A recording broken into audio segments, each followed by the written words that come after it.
dripped out from under me pretty quickly. About 2 months after we got married, I found myself in the hospital, seeing tons of different specialists, and was diagnosed with an autoimmune disease called ulcerative colitis, and was kind of just shoot out the door of the hospital without really any understanding or definition of what the disease was or what that might mean for my life.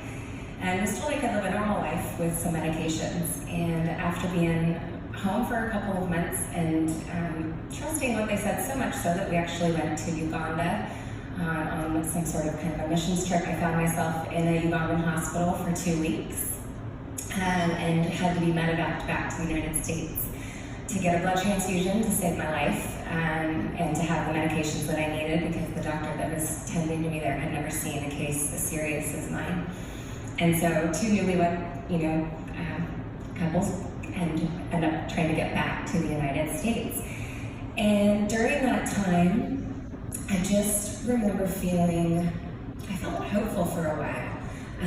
I prayed and I spent so much time in the Word, and anybody and everybody that called and asked if they could come and lay hands on me to pray for me, I allowed it, and I went and did anything that somebody said might work, and just spent so much time just pressing into the Lord and believing for my healing, because that's what I grew up hearing. You grew up reading those stories in the Bible about miraculous healings that happen before your eyes, and you sing songs at church that talk about a God of healing. And so I was expectant of that. And part of going to Uganda actually was even part of that. We felt like in prayer the Lord said, if you go, you'll experience the healing that some of these people are seeing and reporting back. And so we went, and we're really disappointed when we got there, and when I was in the hospital for 2 weeks, and when things got worse and worse and worse, and just felt like the Lord was not showing up. I felt like He was forsaking me. I didn't understand why I could hear healing stories, but it wasn't happening for me. I didn't feel like I had a lack of faith or a lack of trust. I just felt like I was in it and that it was going to happen, and it just kept not happening. And, stepping back, I didn't feel like He was completely gone. I felt like His fingerprints were on our life, so much so that we got free upgrades to first class on our way back from Uganda, and in the hospital heard worship music out the window, but the doctor swore that there was no, Christian organizations within the area, and so He was there, but it was hard for me to see it during that time. But the little snippets kind of kept me believing. And so we got home, and I started looking into food, and it is a very long story that you can read about, but I found that cutting multiple things out of my diet actually was able to cause my body to heal itself. And so all along, something that I believe God created, the food that He created in the way it was intended to be created before we went and messed it up and started processing it and doing all sorts of stuff to it, was what my body needed to heal. And that was 10 years ago, and I have not been in the hospital since. I've been off of all medications. I was able to keep my colon that they said they might have to remove. I was able to avoid the lifelong immunosuppressant drugs that I'd have to go in and have given via IV every 6 weeks. And in that, the Lord has also been able to use my story to touch hundreds of thousands of people's lives around the country. It hasn't been a perfect journey, and I actually posted on my Instagram today, so this time last year, I had a setback, and I was supposed to be here at IF, and I had to cancel because I got really sick. And we don't have to go there, but I feel like I get sick when I'm supposed to go somewhere and talk about things that are meaningful.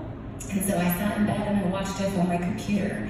And it was so painful because this is my time once a year that I get to come and I get to connect with my friends and with just incredible women, and I get to be filled up and be inspired. And I had to sit in my bed and I couldn't move, and I was in bed and ended up being in bed for about 8 weeks.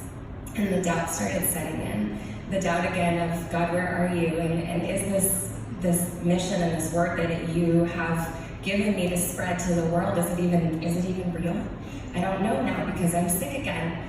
And during that time, and then just in between this last year, the Lord has just shown me, yes, it is real. I was able to just travel through 13 cities and hear stories from people all over the country who are experiencing healing through food. And I believe that God is on a serious mission in this nation to heal us of ailments and chronic illness and autoimmune diseases through something as simple as the food that he created. I heard stories about women who were in wheelchairs from MS that were able to walk up to my table without a cane or a wheelchair or a walker and tell me that diet has completely changed their life. Everything from autism to Crohn's to diabetes to PCOS to Hashimoto's, just these stories that the Lord just kept giving me to say, no, I am doing something, and whether or not you have a setback or whether or not you experience a smooth road, I am still moving, and I'm moving through your story, and you're supposed to keep sharing it. And so I am here today. I flew here, and I'm feeling great, and I'm here to share that food is powerful, and that sometimes we don't see the healing or the miracle like we expect to see it. It's not always, I always say it's not the palm to your head, you're healed type of healing. For me, it looked completely different.